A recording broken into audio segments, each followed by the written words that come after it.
Illinois is at a crossroad. Inflation. It's unfortunate, it really is. I mean, I make a decent living, but I feel for the people who are scraping by week to week. A surge in crime. Too much. You need the police, you need help here every time. I call the police all the time. The COVID-19 pandemic. We are not out of the woodwork. We are still in the pandemic. Corruption. The indictment accuses Madigan of leading, for nearly a decade, a criminal enterprise. The possible end of Roe v. Wade. Rise up for abortion rights! These are the issues facing Illinoisans across the state. Tonight, 3 Illinois Republicans take the stage, hoping to unseat Governor J.B. Pritzker. State Senator Darren Bailey. When the establishment kind of gets out of line, we hold them accountable and we push back. Businessman Gary Rabine. I know what it takes to fight for freedom. And venture capitalist Jesse Sullivan. And I love my home, but I hate our politics. This is the Illinois Republican primary governor debate. Good evening, and thank you for joining us. I'm Micah Mater. And I'm Timon Bradley. We are broadcasting tonight from the historic WGN-TV studios on Chicago's North Side. This debate is also being seen on 9 other Nexstar and Mission stations across the state, plus a partner station in Southern Illinois. You can also listen to the debate tonight on WGN Radio. The 3 Republican candidates on stage tonight have met our eligibility requirements. Richard Irvin was also invited to participate but declined to join us tonight. Before we begin, let's set the ground rules. Each candidate will have 60 seconds to answer the question given to them. 30 seconds will be given for follow-up questions or rebuttals. 15 seconds will be given for any clarification at our discretion. And we will remind the candidates throughout the night of those times. And the sound of a bell will ring when time is up. There you go. All right, gentlemen, you ready to dive in? Yes. All right. Earlier this month, our WGN-TV The Hill Emerson College polling survey found that nearly 37% of likely GOP voters were still undecided in this race. And let's try to make up their minds tonight, shall we? Why should those undecided voters pick you? Mr. Bailey, you have 1 minute. I'd like to thank WGN tonight for hosting this debate. And I'd like to remind the families across Illinois tonight and the rest of these next few days to lift the families up of Varda, Texas, of this grievous action that took place. So I'm running for governor to restore hope to all of Illinoisans, serving to the people and restoring hope, building back education, and restoring this great state. I'm married to my high school sweetheart, Cindy. We've been married for 35 years. We have 4 children and 11 grandchildren. I'm a farmer, and I like to remind people what farmers do. Farmers solve problems. Farmers fix things that are broken, and farmers grow things. And about 250 years ago, a group of farmers created this great free land that we live in, and I think they did a pretty good job. All right, sir. Thank you very much. Mr. Rabine, you have 60 seconds. Thank you. Thank you for WGN, and let's make sure we all take some time to pray for those families, those 15 families that are going through something horrific tonight. So I'm running for governor for 3 reasons. Lincoln, Sienna, and Raphael. These are 3 cute little grandkids I have. I want them to be able to live the Illinois American dream as I have and my family has. See, my wife and I have been blessed to build a business and a family here in Illinois. That isn't common. I mean, you can't do this anywhere. It's been a great state for us. I got to tell you, we're a little upset. I don't think it's going to be as capable for the next generation if we don't make some changes. So I'm a business leader. I've been building businesses all my life and turning around businesses all my life. And I think we need a business leader, somebody that can turn around the craziness that we have today. So my goal is to turn around our property taxes, to be competitive again in Illinois, and turn around our regulation environment so businesses can survive. Because when we take care of businesses, we take care of families. And my ultimate goal is by 2025, Illinois becomes the state where more people are moving into it than any other state in the country. All right, time's up. Mr. Sullivan, 60 seconds. Why should the voters pick you? Good evening, everybody. Again, my heart goes out to those families down in Texas. I'm a father of young kids, and I can't even imagine what they're going through. So everyone should join together in prayers tonight for them. So my name is Jesse Sullivan, and I'm a political outsider. I am sick and tired of these corrupt insiders that have taken everything I love about my home and have driven it into the ground. On the key areas where we need leadership most in this state right now, I have the experience to lead. When it comes to crime and public safety, I've been over to Afghanistan, setting up local police forces. I have protect and serve at my core. When it comes to the economy, I've been creating jobs around the world. I'm ready to create them here at home. When it comes to education, I'm a father to young children. We're going to get indoctrination out of the schools and excellence back in. And when it comes to corruption, we need a faith-driven outsider who's going to bring real change. That's what I'm going to do. I look forward to joining you to save Illinois. Gentlemen, let's talk about one of your rivals who is not here tonight, Richard Irvin. During a forum earlier tonight, Irvin touted his support from police officers throughout the state. Our recent WGN-TV Emerson College poll found that 30% of likely GOP primary voters say Irvin is best suited to tackle crime, followed by you, Mr. Bailey, at 20%. Why are so many police officers and voters backing Mayor Irvin as the best candidate to handle crime? Mr. Rabine, you have 60 seconds. We'll start with you. Well, thank you. You know what? Why isn't this Mr. Irvin here? I mean, I think this is tough for a person that's a Democrat to actually be debating in a Republican atmosphere in front of a great organization like WGN. I'm confident I'm the one capable to lead when it comes to policing. I've got the support of many sheriffs, some of the best sheriffs in our state, because I understand what it's going to take to turn this around. We've got to get rid of this HB 3653, this crazy bill that Pritzker has signed, our Governor Pritzker has signed, that in the future, next year, is going to allow trespassing on anybody's property with just a ticket. You can't arrest anybody anymore from 2023 on. Only a ticket is all you get. So, I mean, we got so much work to do. Chicago, as we know, 4 times more murders in Chicago, Illinois last year than New York City. This is ridiculous. It's got to be solved. I'll have the backbone to stand up as a governor and be in the game when these things are happening. Mr. Sullivan, 60 seconds. Richard Irvin is touting his support from police. Yeah, when I'm governor, I am going to crack down on crime in the state of Illinois. You know, I've actually gone around the state and created a plan. Unlike my opponents, I put together a plan with law enforcement, gave them a seat at the table. And here's what they said to me. They said, we need to fill every single police vacancy.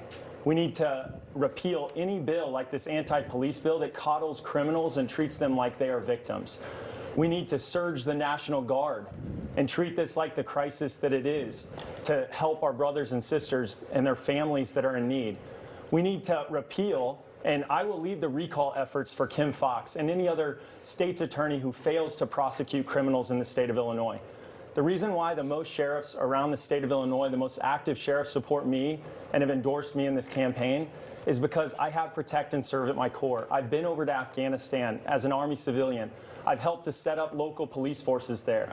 When I'm governor, I am going to be the most pro-law enforcement governor in the nation.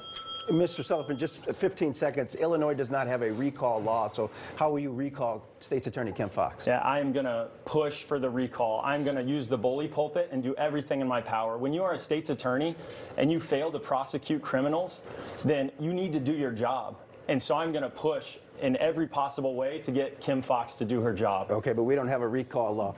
Mr. Bailey, 60 seconds for you. Richard Irvin is touting support from police. Well, it's actually a shame that Richard Irvin chose not to be here tonight because I was actually looking forward to having a conversation with him face to face.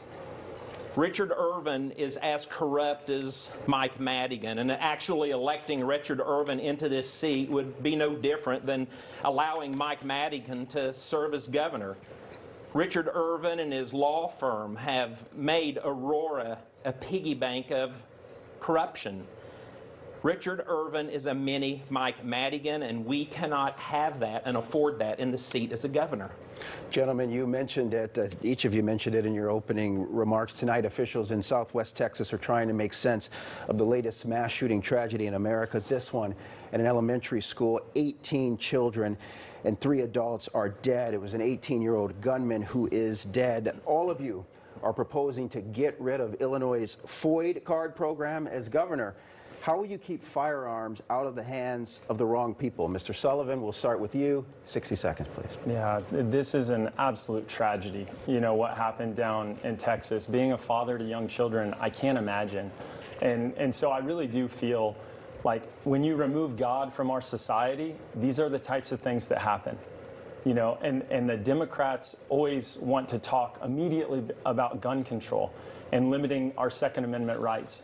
But that is not I mean, we have the strictest gun laws in the nation here in Chicago, and what is that doing for us? I am pro-Second Amendment, but I also feel like we need to look at mental health services, you know, and we also have to look at faith and fatherhood. Nobody talks about the role of fathers.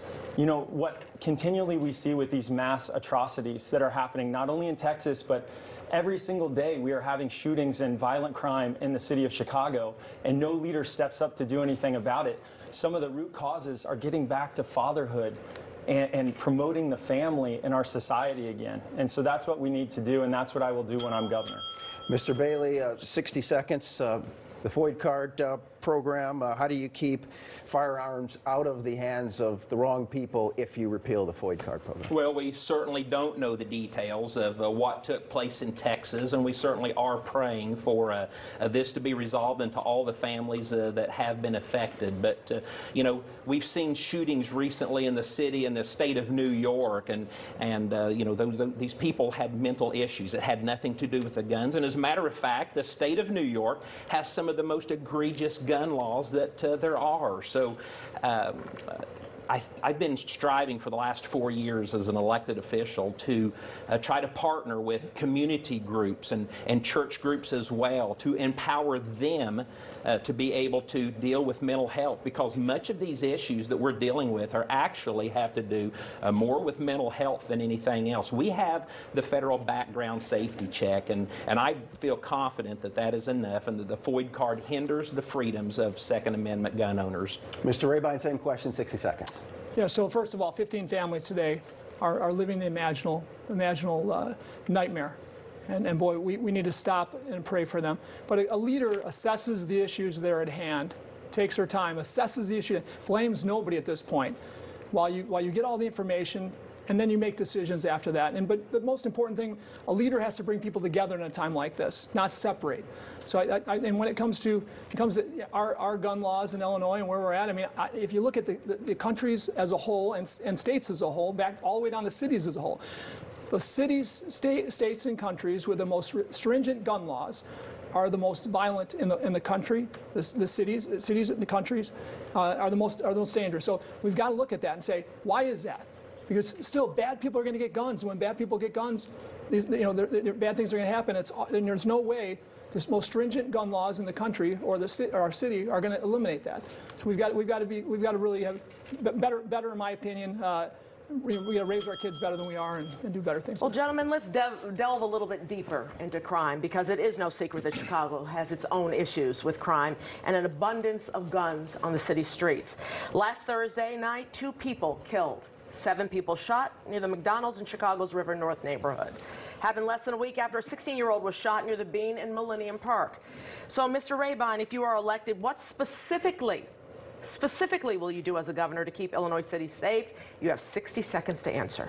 Yeah, we first need to bring our police back. We're down, a big portion of our police are gone for many reasons. Statewide? Statewide and citywide. So when we look at where we're at policing, we need more police, not less police. We need to hold our police accountable. Are there bad police out there that make mistakes and do things that they shouldn't do? Passionate people do a great job. There's police maybe that aren't passionate about their jobs that need to be removed. We've got to be able to do that. But when we look at what's going on in the city of Chicago, it's a matter of no accountability. I don't think we're holding people accountable as other cities do and as we once did. When people can steal up to $1,000 and they take a little risk, when there's shooting in the streets and people get shot and it's called mutual combatants, okay, that's wrong. We can't have that any longer. We've got to have a city and a state that actually holds people accountable like never before. We've got to put people in jail for crimes. We also have to have better recidivism to get people into jobs once they do the crime. Understand if they're savable, get them into jobs. Mr. Sullivan, you spoke specifically about fatherhood. Not everyone has the has the luxury of having a father, nor are you able to, handle whether someone can have a father. You have no control over that. So give me some more specifics as governor. What would you do to control this crime? Yeah, well, when it comes to the issue of fatherhood, my wife and I are foster parents. We made this decision because we want to live our pro-life values all the way through, not just pro-birth, but truly pro-life. There are 20,000 vulnerable kids around the state, and if you've ever thought about being a foster parent, I encourage you to do so. It's a hard thing, but a beautiful thing in your life. We need mentorship and fatherhood programs that we need to be funding the way Ron DeSantis did down in Florida. And, you know, constantly what I see on the crime side is a lack of enforcement of our laws and a lack of support of the police. And some people say morale, it doesn't really matter, you know, but from the top, this governor, he did not get a single person clapping their hands at the police memorial when 11 officers died. There is a war on police in the state of Illinois. I will have their back unequivocally, and I will stand behind them to get rid of this terrible crime situation on our streets. We need a person who's going to back our law enforcement. That's going to be me. Mr. Bailey, you mentioned mental health. How do we keep the guns out of mental health patients? Well, we have to partner with the church. We have to partner with civic groups. And, you know, at the last 3 years, I've been sounding the alarm for that as a state legislator. I've been standing up for the police. And let's focus on the city of Chicago a minute. Let's just call it like it is. Let's think about Chicago, a crime-ridden, corrupt, dysfunctional hellhole. And no one knows that better than the friends and the people that live in Chicago. Something's wrong. City leaders, they hate the police. At least they act like they do. City leaders lock children out of their schools. City leaders can't even keep the Magnificent Mile open, and we're supposed to trust that everything's going to be okay. Friends, as governor, I will be standing up and I will be fighting for the city of Chicago just as much as I will be fighting for the state of Illinois. We must restore confidence in our government by electing honorable men and women to these positions. A 15-second, if you can. I'm going to ask you a follow-up question to that, and you'll have 15 seconds to answer. You just called Chicago a hellhole. I don't know if the city residents will appreciate that, especially since you're trying to get their votes.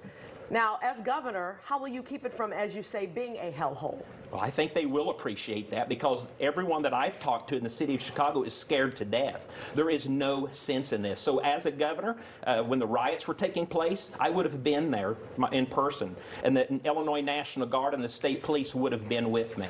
Gentlemen, let's keep going with crime. Mr. Bailey, I'll stick with you. Illinois' fiscal year 2023 budget includes $1.4 billion to reduce crime, including local law enforcement grants and money for new equipment, as you can see listed on our screen.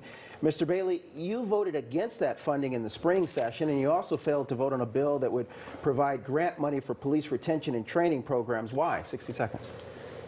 More money always seems to be the answer for Illinois politicians. More money and new programs is not the answer. That's one thing that I'll be bringing to the table with a zero-based budget. When we began to cut the fat and the nonsense out of this budget that is plaguing the citizens of Illinois, we need to be sitting down with police, whether it's sheriff, whether it's city police, whether it's Illinois State Police, whether it's Chicago PD, and we need to be having real discussions with them to find out what they need, what's wrong, and what's taking place. Because I can assure you, sitting in the General Assembly, that's not happening.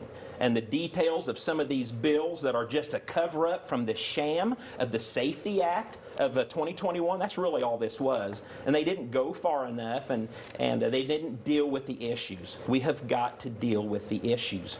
Mr. Rabine, same question for you. If elected, what specific programs would you propose and how would you pay for them? 60 seconds. Yeah, so again, I believe that we need more police on the streets, number one.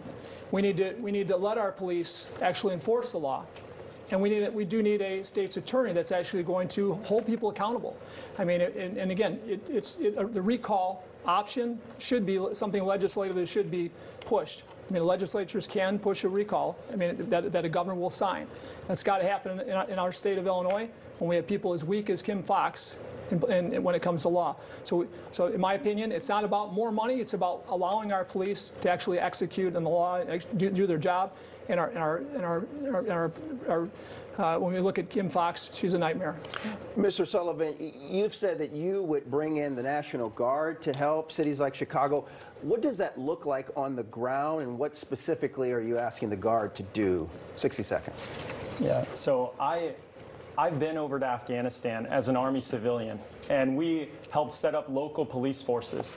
We lost a lot of guys while we were over there because the people we were training kept turning their weapons back on us. And I have protect and serve at my absolute core when it comes to working together with law enforcement and the National Guard to make sure that we don't care about political optics. This is what J.B. Pritzker said during that time of the riots. He said, I'm not going to send them in. What does it look like to have machine guns on the street corner? Well, people were losing their lives. And Mayor Lightfoot said, oh, we don't want the National Guard in. Well, it is your job as governor to not sit back and allow a mayor to treat it as if it is not the largest city in your state that you have an obligation to fix. And one other piece I just want to touch on with Darren around Chicago is, Darren is a good conservative, but his first act in the legislature was to co-sponsor a bill to separate Chicago from the rest of the state. It's the reason why J.B. Pritzker would love to face him, and is putting millions of dollars behind him. We need a governor candidate that can actually win Chicago and downstate. That's me. Go ahead, Senator Bailey. You did support separating Chicago from the rest of Illinois. Do you still have that? And I was very clear as to why that I did that, because to raise awareness of the problems in Chicago.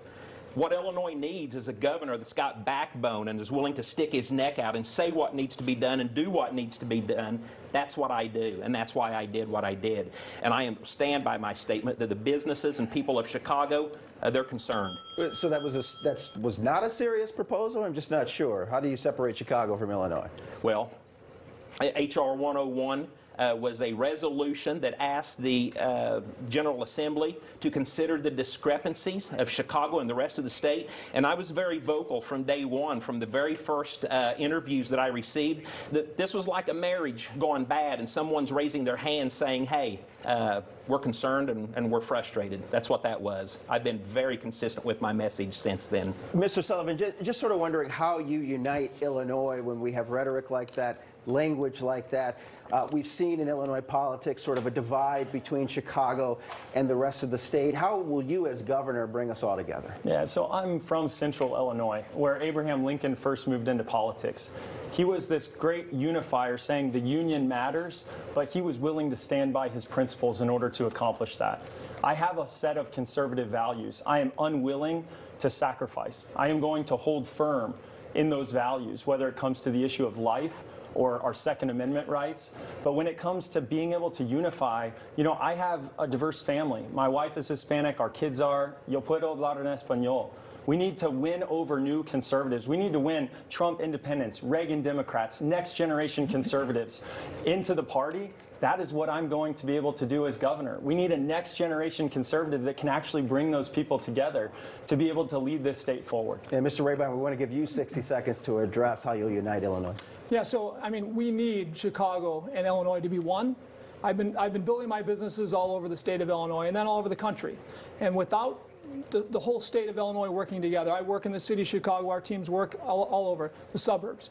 And I got to tell you, we use very similar DOT standards. We use a lot of the same standards in the work we do, paving parking lots and building our businesses. I believe the vibrance of the state is not there without the city being part of that state. So I think it'd be a terrible idea to think of separating those two. I'm the person actually that could win the general. Unlike a couple of guys here that are for 4 or 5 hours away, don't understand the city of Chicago and the suburbs of Chicago as well as I do. I built my businesses here in the densest communities of Illinois and then all over the state and the country. I get Illinois and why Chicago is an integral part of this state. Of course, we have to work together, bring everybody together, and that's what I do. Let's circle back a bit, gentlemen. This next question for all of you. We talked about a cash bail will be eliminated across Illinois starting January 1st of 2023. Assuming you would not be able to repeal the SAFE-T Act with a Democrat-led legislature, what specific changes would you make to Illinois' criminal justice system? Start with Mr. Bailey. 60 seconds, sir. A governor that stands up and communicates to the people, and that's why I'm here. messaging, a message of hope and of something different and the way that things could be. That's what people of Illinois want to know, and it's interesting because serving in the General Assembly for the last 3.5 years, I've been able to work with Democrats in the House and Democrats in the Senate, and many of them think much like what we do, except they've bought into this idea that if they move out of their zone, that they might not get reelected, and as I will be standing up and purporting a message of hope and change and ideas, this whole idea of cash bail, it originated here. One size does not fit all for the whole state of Illinois, and that's why we have the discrepancies, and that's why we must come together, but we're having problems with that. But, sir, you likely will not get that passed, so what would you make as far as changes to the criminal justice system? Well, we have to restore, authority to the police. It's proven that crime is curbed with more active police force, and crime is out of control in the state of Illinois. So no, I believe the people are ready for change. They just need to hear that message. Okay, I would really like to know how you want to change that. But Mr. Rabine, what is your response to that? 60 seconds, sir. So I will work hard to remove a few things. Sanctuary state is a nightmare for us. I talked to a sheriff's deputy a few months back whose best buddy, another sheriff's deputy, witnessed a van that was, they pulled over a van, witnessed 9 young men in the van. He thought under 13 years old, 3 adults with them. He couldn't call ICE because there's no more communication with ICE. He couldn't call any federal authorities. Brought in some other people that speak Spanish, another officer, I guess, that spoke Spanish. The kids said nothing. The kids would say not one word. They had no direction what to do. The 3 adults smiled as they shut the doors and let them take off. That's sickening. That can happen in our state. The sanctuary state is creating a state where illegal felons are treated better than anywhere else in the country here in Illinois. It's got to stop. So anything other than repealing the sanctuary? Absolutely. HB 3653 has to go. I mean, we can't have trespassers not being able to be arrested. All right, and no cash bail has never worked anywhere before. That's a bad idea as well. Mr. Sullivan, 60 seconds. Yeah. Defund the police was the dumbest mantra I've ever heard in my life. And we see it play out right now because the arsonists who are shouting this have now become the firemen. They're going to put out the fire. They keep tracing back and back like, oh, never mind, we went too far with this. They realize now, because it's election time, they are going to face the consequences of their decision to not support our police officers. And this is the way they've defunded the police. No cash bail. What do you think these counties rely on to be able to support themselves? That's a way of defunding them. These unfunded mandates that they constantly have for our law enforcement. I am going to fight for our law enforcement, and we are going to work together with the Democrats to repeal this thing and say we have to get rid of this, because the other one they're trying to go with now is ending qualified immunity for our police officers. If you feel like we've seen an exodus from the police department now, just wait. And they're going to try to pass this stuff after election year. I will not let it happen when I'm governor. What else, sir? We're going to fill every single police vacancy. There are thousands of unfilled vacancies in Chicago. We are going to make law enforcement, give it the credibility and honor that it deserves with our backing, with our payments. And we're also going to make sure that those who stand for Black Lives Matter, like Richard Irvin did, get called out on that. That he was someone who stood proudly and strongly for Black Lives Matter that's trying to disintegrate the family unit in our state. I hold the exact opposite views. I feel like we actually need to support law enforcement, stand against any organization that says defund the police. 15 seconds. What is your issue with Black Lives Matter? So I support the principle of Black Lives Matter. Of course, all lives matter. My problem is with the organization Black Lives Matter. They are a Marxist supporting organization that also support, ending the nuclear family. And you look at what is causing crime. We have so many fatherless homes that we need to be supporting. Exact opposite of what we need in our society right now. Time is up, sir. All right, gentlemen, let's talk about an issue that a majority of voters say is the #1 issue in Illinois, the economy. Mr. Bailey, you're running as an anti-tax candidate. Your votes to increase property taxes as a member of the North Clay School District has been an issue in the campaign. But in the state legislature, you voted against increasing K-12 funding. It's clear that you support raising taxes in certain instances. What are those, sir? Well, let's talk about the situation with our schools. For years, state government has failed to properly fund our schools. The money either arrives late or it doesn't arrive at all. And schools and school boards and communities are faced with decisions of, do they continue to pay the teachers? Do they keep the lights on? Or do they let people go and shut the lights off? Those are the decisions that we made, and that's why we did that. As far as more money for schools, money is not the answer. That's what I started off saying. Here in the state legislature in Illinois, it seems like throw more money at the problem. Again, a zero-based budget that I will be introducing in every department. That's how we weed out the fat, literally in every department.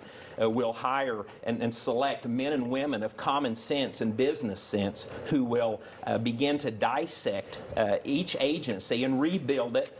And that's where we're going to find our fat at, because I assure you there's a lot of it there. Mr. Rabine, you have also advocated for slashing property taxes, but those taxes pay for more than 60% of the state's education funding.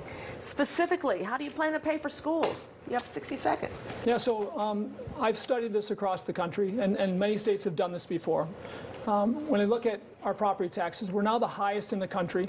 We can't think of freezing property taxes, as some of my opponents have said. We must crush property taxes to being the average of the country.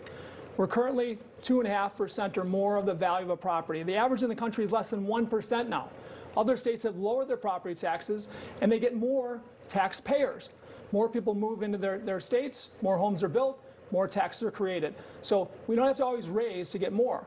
So how do we get more? Yeah. So again, how do you get more? Again, you lower them first. You have to have a vision to lower them, and then you have to understand all the things that have to be cut to do that. And in many cases, the state has had to take on a lot of that responsibility from the local community to change it. Happened in California, happened in Indiana, and other states in the country. And every time, the value of the properties have doubled in a short period of time. So would it be nice for homeowners to understand that their property will double within 4 or 5 years? Something we haven't seen in a long time in Illinois. So is this your plan to give the incentives to the homeowners? Is this what you mean by that? Incentives? No, I'm saying there's two factors, two things that are killing our state right now. Our growth is negative. We're losing people every year.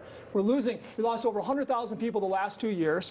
When you lose 100,000 people, it's about $6 billion of taxable income, $1 billion of net tax. Okay. We need more taxpayers. We're pushing them all away. Well, what about the struggling neighborhoods? What about getting money to them? The struggling neighborhoods are hurt the worst. I've seen neighborhoods on the south side of Chicago where they're paying 10% of the value. $100,000 home paying $10,000 in property tax. Okay, they're the worst off. Those are the ones we have to help the most. If they're paying 1%, $1,000 in that $100,000 home, guess what? They're staying there. They're building there. They have the opportunity then to have appreciation on a home again. Mr. Sullivan, I want to bring you into the conversation. In a campaign commercial, you say you want to end the state's gas and grocery tax. According to the Illinois Comptroller's office, the state has collected nearly $2.2 billion from drivers at the pump since last July. How do you plan to replace that lost revenue? 60 seconds. So I'm a business guy. This is my background. I will be a great governor when it comes to actually leading on this issue of the economy. I've created jobs around the world. We're going to create those jobs of the future right here in Illinois. And I am the only single candidate in this race who has signed a taxpayer protection pledge, saying I absolutely refuse to raise taxes on the people of Illinois when I'm governor. I'm going to get out a Sharpie as big as Donald Trump's and write veto across any new tax that comes across my desk, because we do not have a revenue problem in the state of Illinois. We have a spending problem. We need to cut down on that spending, not bringing a scalpel but an axe. Here's how I'm going to do it. We're going to take on pension reform. Number one, for any new entrants into the system. We have more units of government than any state in the nation. We're going to consolidate. We have more government workers per capita than any state in the nation. We're going to put on a hiring freeze. I'm going to do a corruption audit from my office. We're going to save $10 billion in our budget, and we're going to give that back to the taxpayer because they are paying way too much. Here's a follow-up question for all of you. Illinois' last Republican governor, you might remember him, Bruce Rauner, he proposed massive spending cuts, set off a 3-year budget impasse. If the Democratic majority legislature says no to all of your plans, how will you avoid repeating the Rauner years? Let's start with Mr. Rabine. Yeah, so in my businesses, we have people from all different walks of political positions. And we have to inspire them to do things that we all come together and do something spectacular. I'm confident that the 177 legislators today want to do good things for our state of Illinois. I'm confident that they don't want to see the crash ahead that's upon us. When we look at our debt today and where we're at, our pension and where it's at today, a crash is going to happen of our pension, which will take down our whole state within a short period of time, depending on interest rates and bond rates and all the other things. Right? We must change direction. I'm a turnaround person in business. I'm going to turn the state around like nobody's ever seen before. Mr. Bailey, 60 seconds. Same question. The Rauner years. That's when I got involved. 2017, the Illinois budget was $32 billion, and today, the 23 FY budget, $46.5 billion. Now, if more money is the answer, wouldn't you think that all of our solutions or problems would be solved? But yet we find ourselves deeper in distress because we don't have responsible, accountable government. Again, a zero-based budget, putting men and women as agency heads, rebuilding these budgets from the ground up. My successor, Adam Niemer, proposed a forensic audit last year. And you know what he was told? He was told that that was going to take in excess of possibly 6 years, and it was going to cost $250 million just to let Illinoisans know where their money is being spent. That's nonsense. We also go in and we cut all unfunded mandates from our communities and our schools. We let local communities take back ownership of how they want to do business without the state's involvement. Government's not the answer. Mr. Sullivan, 60 seconds. Will you avoid repeating the Rauner years, and how so? Absolutely. There couldn't be a starker difference between myself and Bruce Rauner. He's a billionaire from Chicago who stepped in and betrayed Republicans on their most important values of pro-life, sanctuary city, yet got nothing done because all he wanted to do was fight with Mike Madigan. Well, I am a downstate central Illinois guy. One of 8 kids, grew up working on a farm. I had to split a piece of gum when I was growing up with my mom, because we never could take a full piece for ourselves. And so working together with others is part of my DNA. But I view the governor's role in 3 ways. There's day one stuff, executive orders, making sure we end the mask mandates, end the vaccine mandates, get rid of the Illinois State Board of Education and replace it with a new group of people who prioritize local control and excellence in our schools. Get rid of the Prisoner Review Board. Next is run agencies well. You don't need new legislation to run agencies well. And then, God willing, we are going to have veto power as governor. Then we need to replace out the legislature with next generation conservatives who will change this state. And because I misspoke and only gave you 30 seconds the first time, you can have 30 more to continue with your response to that. Yeah, so, we look at the Rauner years. He made a lot of mistakes. He proposed that he was going to turn the state around by going in and getting, basically getting along with people and convincing people how to run our state. Well, his communication skills weren't very good because both sides didn't agree with a lot of what he did. There was a pension reform bill at one point that was agreed upon by both sides that ended up getting hammered on by Madigan. He's not there anymore. That'll help. These people know there's a problem. It's got to be solved. Mr. Sullivan, let's go back to an issue that you brought up earlier, which are the pensions, $130 billion in unfunded pension liabilities. Just 30 seconds, I'll ask each of you, but we'll start with you, Mr. Sullivan. What's your specific plan to address that $130 billion? Yeah, when I told my dad I was going to run for governor, he's my next door neighbor. He's a retired public school teacher. And he told me, hey, if you cut my pension, I'm not going to vote for you. And I said, don't worry, Dad, you taught me better than that. We made a promise. But in order to keep that promise to our pensioners, we have to reform the system. J.B. Pritzker kicks the can down the road, accepts COVID money, and runs commercials on it like he's fixed the problem. He hasn't. We need to fix it by any new entrant into the system. We need to look at all options like a 401k style system. And it's going to be the hard work of leadership to get the legislature to do it, and I'm up to the task. Mr. Bailey, 30 seconds on pensions. Well, that's been something I've been discussing quite a lot as well. I've went to the pensioners, and I have yet to find one in Illinois that is confident that their retirement will be there waiting for them. Everyone is concerned, and they should be. And it's union leaders, it's political elites that have created this problem. We must come together and come up with a solution, a final fix, so that we can preserve, if these people's earned their pensions, they deserve them, and we should not threaten them. Mr. Rabine, 30 seconds on pensions. Yeah, so you mentioned $130 billion from the state. But actually, if you add all pension deficit up in our state. It's like over 500 billion. When we think about the fact that it's unsustainable, our interest rate is double the average of the country. The average interest rate we pay is about 5%. The average of the country is about 2.5%. Okay, how do we take care of that? So again, but think of this. You got to get it done. When you do get it done, you're going to save about $12.5 billion a year in interest alone. So how do you get it done? You have to honor the promises made, but you must change the future in a 401k type of program. Okay. All right. Thank you. Let's talk about abortion, gentlemen, shall we? Illinois has some of the least restrictive abortion laws in the nation. In fact, reproductive health care is protected as a fundamental right under state law. So abortion providers are preparing for women in need of reproductive health care to travel to Illinois from other states. You have all stated you are pro-life. Mr. Bailey, you've said your goal is to make sure abortion is unnecessary in Illinois. What taxpayer-funded programs would you support to reach that goal, and how can you make abortion unnecessary?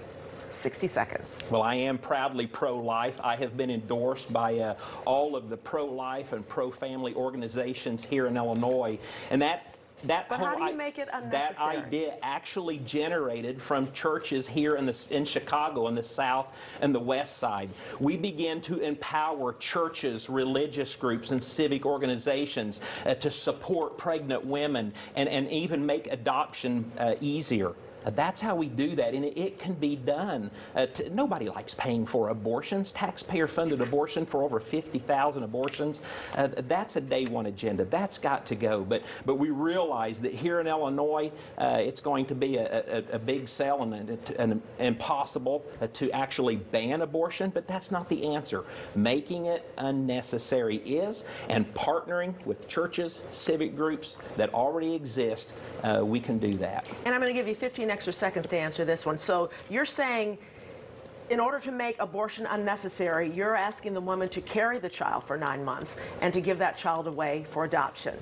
That's correct? An option. We're asking church, civic, religious groups to come alongside and offer options that the pregnant woman may not know or be aware exists. I think if we join together and we unite and we love like we're supposed to do, I think that's how we can solve this problem. Mr. Sullivan, in 60 seconds, can you say what specific steps you would take to curtail access to abortion services or women's ability to seek abortion? When I'm governor, I will be the most pro-life governor in the history of the state of Illinois. When I heard this news come down from the Supreme Court, this leak, then I went with my family of young children and we got on our knees and we said a prayer of gratitude for all those unborn children whose lives are going to be saved as a result of this ruling. Now the front lines of this fight become the state of Illinois. And when you have J.B. Pritzker and Lori Lightfoot celebrating the fact that we will be an oasis for abortions and that taxpayer funding, our taxpayer dollars are going to go towards these abortions from the entire Midwest, the Midwestern capital for abortions, then that is wrong. And so I am never going to apologize for my faith, and I am always going to fight for life here in the state of Illinois. And we have to pull back from these extremes. You know, late-term partial birth abortions, taxpayer-funded with no parental notification. That's 13 and 14-year-olds getting an abortion, a major procedure without notifying their parents of the mental health issues. This is wrong, and we need to fight back against it to align it with our Midwestern values again. And Mr. Rabine, you have an adopted son, Nick, I think is his name, and you've advocated, of course, for adoption as an alternative to abortion, but you've also said the adoption process is very difficult in Illinois. If elected, how would you change that? Yeah, so you know, my wife looked. We really wanted to adopt locally. My wife looked at the challenges of that and decided we would adopt from Russia. Our son Nick, we adopted at 2.5 years old. His mother decided to have him through some really tough situations. He was born less than 2 pounds, had a lot of challenges. Nick is an amazing part of our family. I'm pro-life and I'm very, very pro-adoption. I believe that we funded very often ultrasound machines. I'm confident that when a young lady gets an ultrasound, the odds are over 80% that she won't get that abortion. I think that's one method is funding ultrasounds and better care of these mothers, as well as jobs. I'm confident that we should have programs to mentor young women and their boyfriends or husbands, right, into better jobs. I'm confident we can do that as well. There's 300,000 jobs at the end of last year available in Illinois, unfilled. So I'm a mentor of many. I'm confident that's a solution as well. 15 more seconds, but how does that make the adoption process that's in place? Yeah. So the adoption process, right, where you know parents can come back, biological parents can come back in the life pretty much at any time, and not just in Illinois, pretty much in our country, and that makes it tough for parents to you know adopt, knowing they don't know the consistent outcome of that kid's life. Just a quick follow-up. I think we can address this in 15 seconds. 18% of likely GOP primary voters say they believe abortion should be illegal in all cases.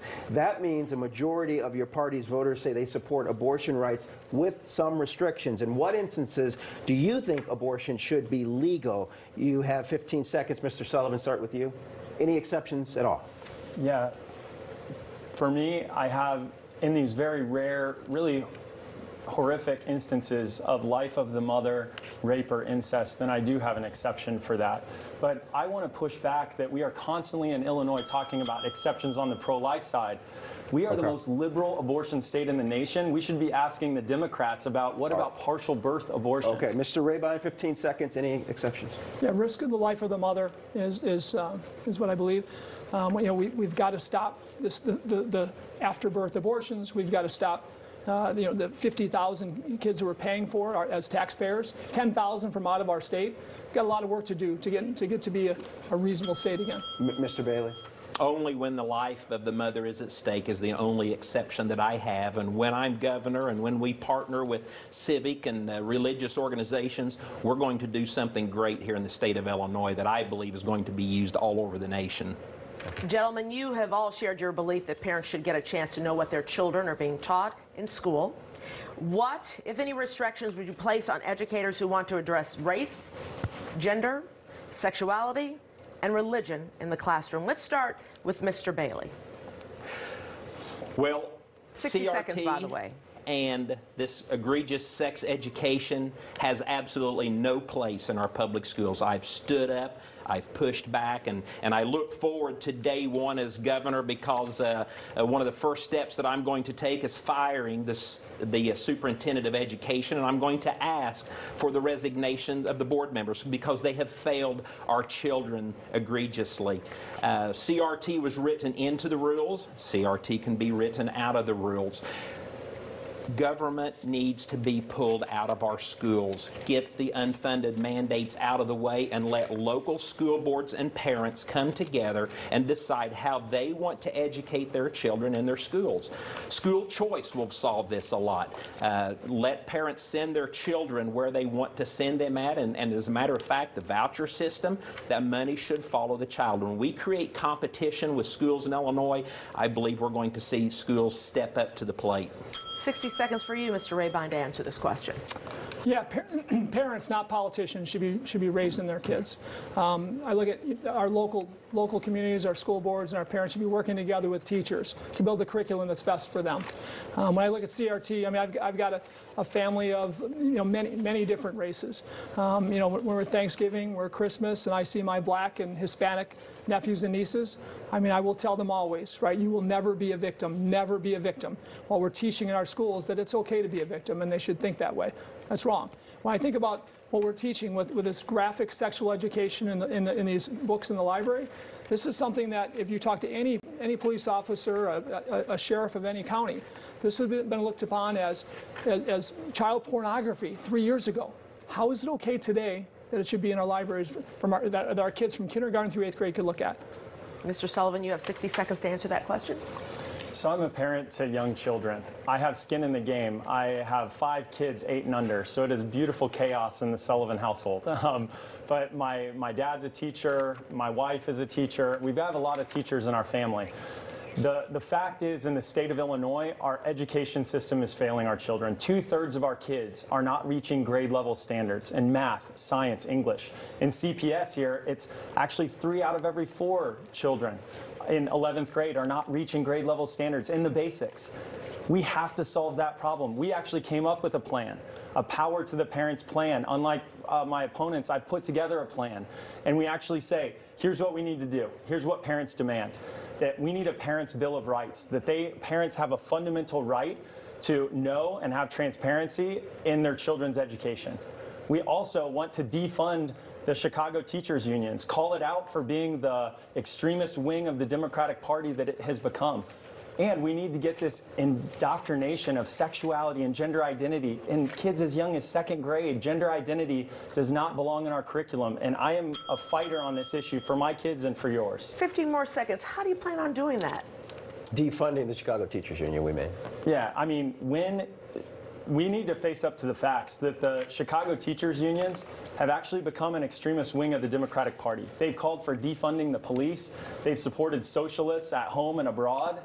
They have gone way outside of their bounds, and not all teachers share those values. They might be conservative, they might be liberal, but why are they paying into a system to constantly back politicians they might not agree with? All right, I want to follow up a little bit more on this issue, and I'm going to give you all 30 seconds to do so. The term, as you keep saying, CRT, is critical race theory, has come to encompass a number of issues for conservatives across this country. Mr. Bailey, well, I'm sorry, Mr. Raybon, let's start with you. Can you define critical race theory specifically as you see it happening here in Illinois? Yeah, I mean, from what I see from again, nephews, nieces, and the communities I'm in, is we're teaching kids to be victims, and in so many ways, whether it's their sex, their race, and it's wrong. I mean, we have to teach our kids to be champions and embrace themselves, what color, sex, whatever they are, embrace it. So that's what you see critical race theory as being? I see that's the biggest problem with critical race theory, yes. That's the definition as far as you're concerned of critical race theory? The damage it's doing is teaching kids to be victims, in my opinion. All right, Mr. Bailey, what is your definition of critical race theory here in Illinois specifically? Well, I served on the North Clay School Board for 17 years, and I certainly see this panning out. And you know what I see? I see a lot of confusion. It wasn't even supposed to enter our schools until 2027, but mistakenly it's showing up in our lower classrooms, and it is. It's worksheets that are being purported by the Illinois Education Association. It's basically an idea that whatever I think, my rights could be your wrong could be my right. It's a bunch of nonsense. It has no place. We need to get back to the basics of education. Mr. Sullivan, have you looked up the definition of critical race theory? What do you think it is? Yes, I have. And for me, the primary lens you should use to judge a person is not their racial identity. The primary basis that you should judge a person on is the content of their character. That is Martin Luther King Jr. We need to be doing more civics lessons for our teachers so that we can have a love of country rather than looking and saying we have institutional racism built into the design of our country. That is not what we have. And I got to learn about, the civil rights movement. I got to learn about a lot of these causes. We are in no way against looking at how, there is discrimination in our society. We are against labeling race as the primary identifier between victim and oppressor. All right, I'm going to give you 60 seconds to answer this question. You're getting the first question. Great. Let's turn to an issue that kickstarted some of your political ambitions. March 11th, 2020, the World Health Organization declared COVID-19 a global pandemic. We're still in it. 9 days later, Governor Pritzker issued a stay-at-home order. You've all said you disagree with those actions. So let's put you in the driver's seat. Let's start with Mr. Sullivan. If you were governor in March 2020, what specific steps would you have taken to protect Illinois residents for COVID-19? Thomas Jefferson said, a government that is big enough to do everything for you is a government big enough to take everything from you. That is exactly what we saw during COVID times under J.B. Pritzker. He used these executive orders, continually emergency orders for a couple of years when they were designed for 30 days to be a dictator on this issue. And he loves to talk about science, so let's talk about science.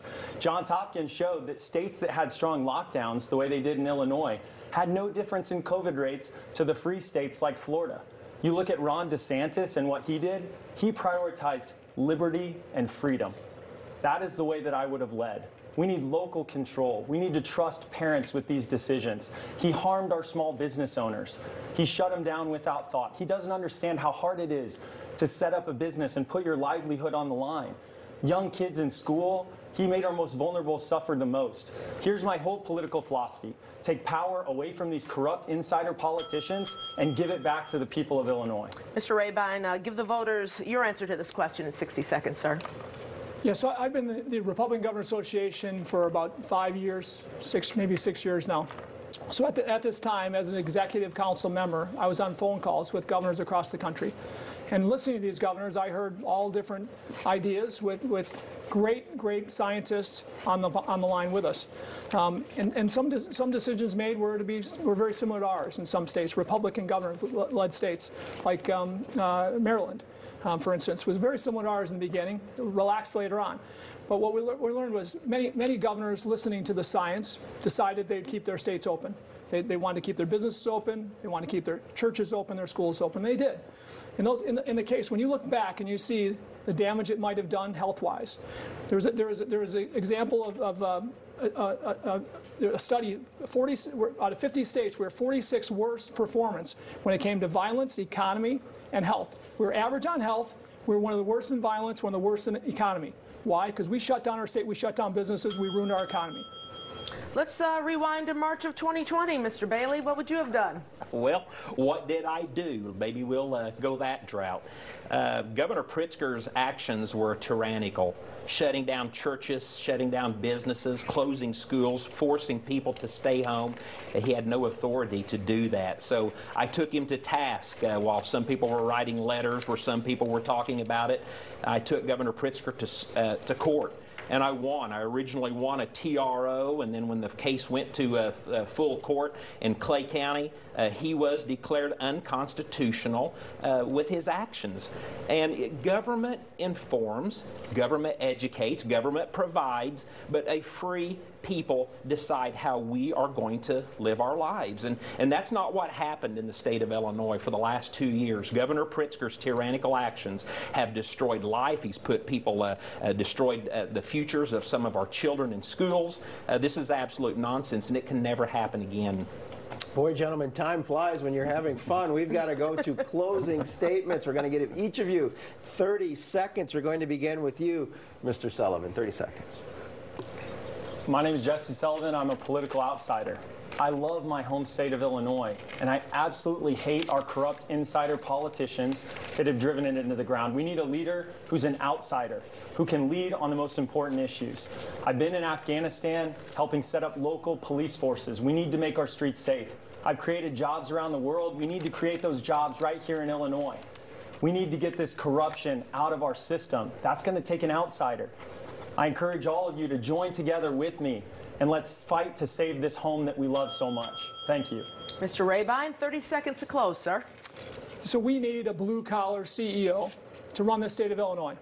I've been building blue-collar businesses for 40 years, and our businesses have aspired to be best in class in the world of what we do. We need somebody that can actually build and rebuild and totally turn around our state of Illinois in a couple ways. Property tax regulation of small business so businesses thrive again, crime, and education. I'm the person that can do that. I've done this many times. Our goal should be to bring more people in Illinois than any state in the country by 2025. I'm confident I'm the governor that can do that. Thank you. Senator Bailey, 30 seconds to close. We've got a lot of problems in Illinois, and for decades we've allowed our elected officials to continually spend more than we bring in. Now, I don't know about you, but I can't do that on the farm, and I don't think that you can do that in your business or your home. It is time to restore hope to our next generations. Just a few days ago, my youngest grandson, Price Shepard, learned to crawl. I want to watch him run and flourish in the state of Illinois, but if we don't get our act together, that's not going to happen. I look forward to serving as your next governor and bringing hope and prosperity to this great state. Gentlemen, you happy with the results tonight? Yeah, thank you. Okay, thank you. Thank you. We're going to have to leave it there. We'd like to thank all three of you for participating in tonight's debate. The winner of the Republican gubernatorial primary will face Governor J.B. Pritzker in November. And remember, Illinois' primary election day is June 28th, but early voting is already underway. I want to thank you for joining us. Good night.